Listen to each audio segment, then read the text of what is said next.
Film एक लड़के से शुरू होती है जिसका नाम हा डोनसो है और जिसके पास अजीब सी शक्तियाँ हैं। एक रात जब वह सड़क पर टहल रहा था, अपना खुद का गाना हाई हैंगिंग मेटल्स गा रहा था, तो कुछ छंदों के तस्कर उसका अपहरण कर ले चले जाते हैं।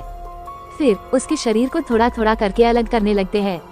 आश्चर्यजनक रूप से डोनसो अपने लगभग मर जाने के बावजूद सब कुछ होता हुआ देख रहा था। थोड़ी देर बाद सर्जन उसकी दोनों आंखें निकालकर एक ट्रे पर रख देता है।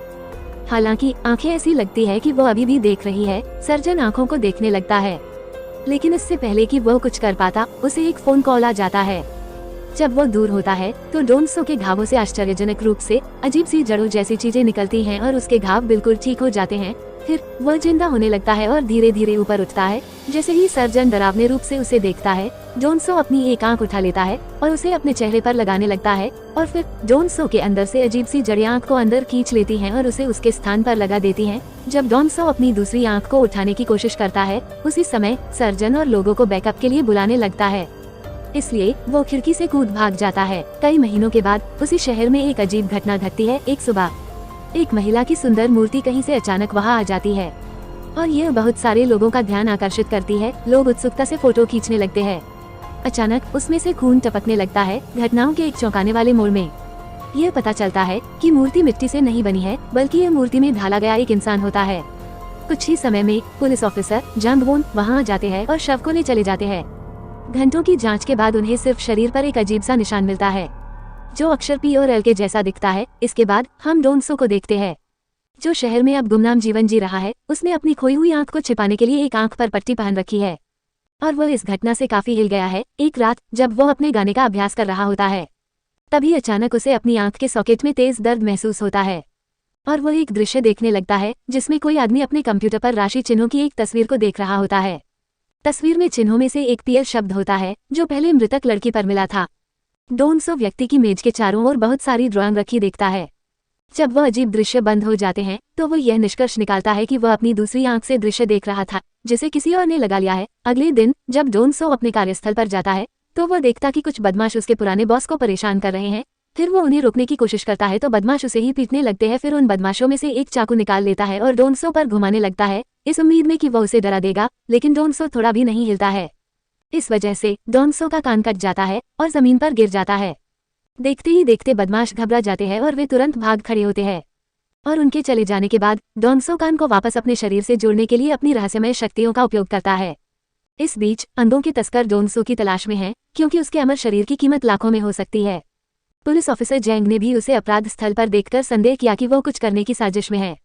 फिर रात में डोनसो गानों को सुनने लगता है अपनी चिंता दूर करने के लिए। तभी वो एक गिटार लेता है और अपना गाना हाई हैंगिंग मेटल्स बजाने का प्रयास करता है। क्योंकि अभ्यास किए बहुत दिन हो गए होते हैं, इसलिए वह रागों को याद करने में असमर्थ होता है। फिर वो यूट्यूब पर जाता है और रागों को समझने के लिए धीमी गति में गाना बजाने लगता है। वहीं तभी उसके दृश्य वाला आदमी भी सेम गाने को बजाते दिखता है और ऐसा देखते ही उस आदमी की आंखों में दर्द होने लगता है। डोनसो भी अपनी आंख में असहनीय दर्द महसूस करता है। अजीब घटनाओं से तंग आकर वो उसी जगह जाने का फैसला करता है जहां उसका अपहरण किया गया था। जब वो उस जगह पर पहुंचता है तो अंध तस्करों में से एक आदमी उसे तुरंत पहचान लेता है और बैकअप के लिए साथियों को बुलाने लगता है। फिर वो डोनसो के पीछे लग जाते हैं। डोनसो भागने लगता है और उनसे बाल बाल बच जाता है, लेकिन तभी लिसा नाम की एक लड़की उसके पास आती है। ऐसा लगता है कि वो उसकी शक्तियों के बारे में जानती है और अफवाहों के सच होने की जांच करने के लिए उसका पैर काट देती है। डोनसो पलक झपकते ही अपना घाव ठीक कर लेता है और भाग जाता है। इसके बाद हमें डोनसो के दृश्य से उसी आदमी की स्केच बुक को दिखाया जाता है।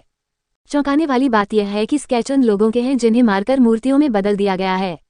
इससे साबित होता है कि जिस व्यक्ति के पास डोनसो की दूसरी आंख है वो कातिल है। अगले सीन में हमारा परिचय ली रंग नाम की एक महिला से होता है, जो काम पर जा रही है। रास्ते में वह ऊब जाती है, इसलिए वो यूट्यूब पर हाई हैंगिंग मेटल्स गाना सुनने लगती है, जो जाहिर तौर पर वायरल हो गया है। थोड़ी देर बाद वह अपने ऑफिस पहुंचती है और बाहर एक बड़ी भीड़ को देखती है। वे सब लोग मानव मूर्ति को घूर रहे हैं, जिससे मालूम होता है कि शहर में एक और हत्या हो गई है।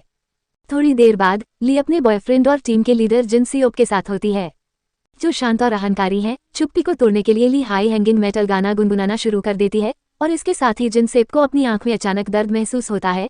डोनसो भी ऐसा ही अनुभव करता है और उसे कातिल की नजर से फर्स्ट पसंद देखना शुरू हो जाता है। वो ली को देखता है। यह अंत में खुलासा करता है कि हत्यारा कोई और नहीं बल्कि खुद जिन सेप है। हमें यह भी पता चलता है कि डोनसो की दोनों आंखें उसके गीत को पहचानती हैं, इसलिए जब भी वह बजता है वे टेलीपैथिक माध्यमों से फिर से जुड़ने लगते हैं। रात में डोन्सो को एक और दृश्य दिखता है जहां उसे जिन सियोप की स्केचबुक साफ दिखने लगती है। जब वो उस पर कॉप्स आर्ट शब्द देखता है और उसे गूगल पर खोजने लगता है। गूगल पर तस्वीरों को देखकर वह डर जाता है क्योंकि वो हाल ही में हुई हत्याओं की तस्वीरें होती है और अंत में यह महसूस करता है कि जिस व्यक्ति के पास उसकी दूसरी आंख है वो वास्तव में अपराधी है। अगली सुबह वह बिना समय बर्बाद किए उस स्थान की ओर चल देता है जिसे उसने अपने दृश्य में देखा था। उसने ली को नोटिस किया और तुरंत उसे पहचान लिया, इसलिए वो उसके पास जाता है और उस आदमी के बारे में पूछता है जो वो पिछले दिन उसके साथ था। लेकिन जैसा कि उम्मीद थी, ली उसे सिर्फ फिरा समझती है और वो वहां से जाने लगती है। अब डोन्सो के पास कोई सुराग नहीं है क्योंकि वह यह भी नहीं जानता कि कातिल कैसा दिखता है, इसलिए वो उसके बारे में और सुराग खोजने का फैसला करता है। वो एक कुंडली विशेषज्ञ के पास जाता है और उससे गुप्त पीएल चिन्ह के बारे में पूछता है। वह बताती है कि यह प्लूटो ग्रह को बताता है और आमतौर पर इसे एक मनहूस माना जाता है। डोन्सो फिर हाल के 2 हत्या के मामलों की तारीख का उल्लेख करता है और पूछता है कि क्या उनके बीच कोई संबंध है। विशेषज्ञ ज्योतिषी उसे बताती है कि वे निश्चित रूप से जुड़े हुए हैं और यह भी बताते हैं ऐसी एक और तारीख 25 दिसंबर को है जो कल है। यह डोन्सो को सचेत करता है क्योंकि उसे पता चलता है कि अगली हत्या अगले दिन होने वाली है। वो इसे होने से रोकना चाहता है लेकिन यह नहीं जानता कि कहां से शुरू किया जाए। इस बीच ली जिन सियोप के घर आती है और उसके साथ प्यार करती है, इस तथ्य से बेखबर कि वो एक हत्यारा है। काम पूरा हो जाने के बाद जिन सियोप नहाने के लिए जाता है जबकि ली घर की छानबीन करने लगती है। उसे उसकी स्केचबुक मिलती है और वो जिज्ञासावश उसे पढ़ती है। ली अचंभित रह जाती है जब वो हाल ही में मारे गए पीड़ितों के भीषण रेखाचित्रों को देखती है और उसे पता चलता है कि उसका बॉयफ्रेंड जिनसेप वास्तव में हत्यारा है। अगले दिन यह 25 दिसंबर है और जैसा कि डोन्सो ने भविष्यवाणी की थी, एक मूर्ति लाश एक अलग क्षेत्र में पाई जाती है। एक बड़ी भीड़ इकट्ठी होती है और उनमें अंग तस्कर और पुलिस जोन भी शामिल हैं। दुर्भाग्य से दोनों पक्षों ने डोन्सो को देख लिया और उसका पीछा करना शुरू कर दिया। अंगों के तस्कर उसे पहले पकड़ लेते हैं लेकिन समय रहते पहले की रहस्यमयी लड़की लिसा आती है और उसे बचा लेती है। फिर वह डोन्सो को एक सुरक्षित स्थान पर ले जाती है और अपना परिचय ठीक से देती है। जाहिर है वो एक उपन्यासकार हैं जो वर्तमान में कनेक्ट्स के बारे में एक लेख लिख रही हैं। कनेक्ट्स डोन्सो जैसे अलौकिक मानव हैं जो अपने शरीर के अंगों को पुनः उत्पन्न करने की क्षमता रखते हैं और उन्हें अमर बना देते हैं। जाने से पहले दोनों अपने नंबरों को आपस में बांट लेते हैं। दूसरी ओर डरी हुई ली अपने एक साथी के पास जाती है और उसे बताती है कि उसने जिन सियोप की स्केचबुक में क्या देखा। बाद में वह जिनसेप से मिलती है और निजी तौर पर बात करने का अनुरोध करती है। फिर वे दोनों छत पर जाते हैं और वो बताती है कि उसने उसके सभी रेखाचित्र और उसकी विस्तृत बुरी योजनाएं देख ली है। उसका सहकर्मी एक कोने से उन पर नजर रख रहा होता है लेकिन दुर्भाग्य से उसका सेलफोन बजता है जिससे जिन को उसका पता लग जाता है। चिंतित जिन सियोप ने पहले ली को बेहोश किया और फिर सहकर्मी के पीछे जाता है। वो उसे इमारत के किनारे से धक्का देने वाला है लेकिन तभी ली का सेल फोन बजना शुरू हो जाता है जिसमें रिंगटोन के रूप में हाई हैंगिंग मेटल गीत होता है। इससे जिन सियोप को चोट लगती है और उसी समय डोन्सो जो पास में है उसको छत का दृश्य दिखता है। दुर्भाग्य से इससे पहले कि वो उस स्थान पर पहुंच पाता, जिनसे अपने सहकर्मी को इमारत से बाहर फेंक दिया और उसे मार डाला। अब वो ली को भी गला घोंटकर मार देता है। इस पूरे समय गाना बजता रहता है और एक भयभीत डोन्सो पूरी घटना का गवाह बन जाता है। उसने जो एकमात्र सुराग देखा वह हत्यारे का कोट है। इसके बावजूद वो कई सुरक्षा चौकियों को चकमा देकर इमारत की ओर भागता है। फिर वह छत की ओर दौड़ता है लेकिन ली के निर्जीव शरीर के अलावा किसी को नहीं पाता है। इधर 2 हत्याओं के कारण पूरी इमारत पुलिस और भयभीत लोगों से भर गई है। इसके बावजूद डोन्सो यह सब जोखिम उठाता है और उस हत्यारे को खोजने का फैसला करता है जिसके पास उसकी आंख है। वह नीचे जाता है और उस विभाग में खोजना शुरू करता है जहां जिनसेप काम करता है। तभी वह अचानक हत्यारे के समान कोट वाले एक व्यक्ति को देखता है और उसके पीछे जाने लगता है। जल्द ही डोन्सो वॉशरूम पहुंच जाता है। जिनसियोप अपने आप को वॉशरूम के अंदर बंद कर लेता है लेकिन दुर्भाग्य से इससे पहले डोन्सो उसका चेहरा देख पाता। कुछ सुरक्षाकर्मी आते हैं और उसे पकड़ ले चले जाते हैं। अब पता चलता है कि अधिकारियों ने कैमरों के माध्यम से उसकी हरकतों पर नजर रखी हुई थी और उसे हत्यारा समझकर पकड़ लेते हैं। डोन्सो समझाने की पूरी कोशिश करता है कि असली कातिल अभी भी वॉशरूम में है लेकिन कोई उसकी बात नहीं सुनता है। सौभाग्य से उपन्यासकार लिसा फिर से उसे आकर बचा लेती है। इस बीच जिनसियोप पूरी तरह से अविश्वास में रह जाता है कि कैसे किसी ने उसे हत्या करते हुए देख लिया। वो घंटों इसके बारे में सोचता रहता है लेकिन किसी नतीजे पर नहीं पहुंचता है। लेकिन जब वो वही गाना सुनता है और उसकी आंखों में तेज दर्द का अनुभव होता है तो उसे अंत में पता चलता है कि उसकी ट्रांसप्लांट की गई आंख समस्या का कारण बन रही है। जिसके पास दूसरी आंख है वो उसके आर पार देख सकता है और वह सब कुछ अनुभव कर सकता है जो वह करता है। दूसरी ओर डोन्सो लिसा को घर ले जाता है और उसे शुरू से सब कुछ समझाता है। वो अपने बचपन से शुरू करता है जहां वह एक पेड़ से गिर गया था और उसके अंग टूट गए थे लेकिन चमत्कारिक रूप से हर हड्डी सेकंडों में अपने आप ठीक हो गई। उसके दोस्तों ने उसे राक्षस कहा और यहाँ तक उसके परिवार ने भी उसे छोड़ दिया है। डॉन सो फिर उस रात के बारे में बताता है जहां अंग निकालने वाले लोगों द्वारा उसका अपहरण कर लिया गया था।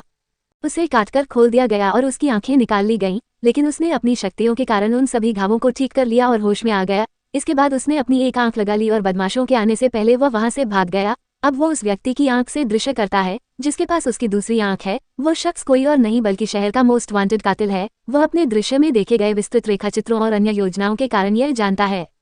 हालांकि समस्या यह है कि उसने अभी भी हत्यारे का चेहरा नहीं देखा है। यह सब सुनकर लिसा अचंभित हो जाती है, लेकिन फिर भी वो उसकी मदद करने का फैसला करती है। वो उसे लोगों से दूर रखने के लिए एक जोड़ी धूप का चश्मा भी देती है, क्योंकि उसकी प्रतिष्ठित आंख का पैच आसानी से पहचानने योग्य हो गया है। रात में दोनों कुछ सामान लेने के लिए एक डिपार्टमेंटल स्टोर जाते हैं, जहां डॉन सो दीवार पर अपने वांटेड पोस्टर को देखता है। घबराकर वह जल्दी से बाहर दौड़ता है और भागने की कोशिश करता है, लेकिन उसी समय उसकी आंख दुखने लगती है। फिर उसे अपने YouTube वीडियो को देखते हुए हत्यारे की दृष्टि मिलती है।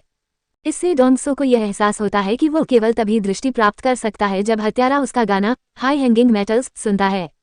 बाद में उस रात जब वह स्थिति से निपटने के लिए विचार कर रहा था, उसे फिर से एक दृष्टि मिली। इस बार वह देखता है कि कातिल उसका ही स्केच बना रहा है। ऐसा प्रतीत होता है कि जिनसे डॉन सो को अपने काम में दखल न देने के लिए चेतावनी देने की कोशिश कर रहा है। हालांकि इस प्रक्रिया में वह गलती से अपना अगला टारगेट दिखाता है, जो 3 स्कूली लड़कियों का होता है। डॉन सो जो कुछ देखता है उससे अचंभित हो जाता है और वह किसी भी मौत के होने से पहले हत्यारे को खोजने का फैसला करता है। वह जानता है कि पूरा शहर उसकी तलाश में है, लेकिन उसे इस बात से फर्क नहीं पड़ता है। अंतिम दृश्य में जैसे ही डॉन सो को कोई सुराग मिल रहा था, उसकी मुलाकात एक स्ट्रीट म्यूजिशियन से हुई जो उसके गाने को गा रहा था। एक पल के लिए वह अपनी सारी चिंताओं को भूल जाता है और अपने मधुर संगीत में खो जाता है। हालांकि डॉन सो का खुशी का क्षण कुछ ही समय रहता है, क्योंकि उसे एक बार फिर एक दृष्टि मिलती है। हैरानी की बात यह है कि इसमें वो खुद को दर्द से कराहते हुए देखता है। इसका मतलब है कि हत्यारा उसे पास से देख रहा है। जब डॉन सो अपने होश में आता है और चारों ओर देखता है, तो वो पास की एक कार में से एक आदमी उसे देख रहा होता है। डॉन सो चिल्लाता है और तुरंत उसके पीछे जाने लगता है, लेकिन उसी समय इंस्पेक्टर जंग अपने साथियों के साथ आ जाता है और उसे गिरफ्तार कर लेता है, जिसके बाद डॉन सो को पुलिस स्टेशन ले जाया जाता है। पहला पार्ट समाप्त हो जाता है। अगले पार्ट के लिए वीडियो में 1000 लाइक कायम रखते हैं।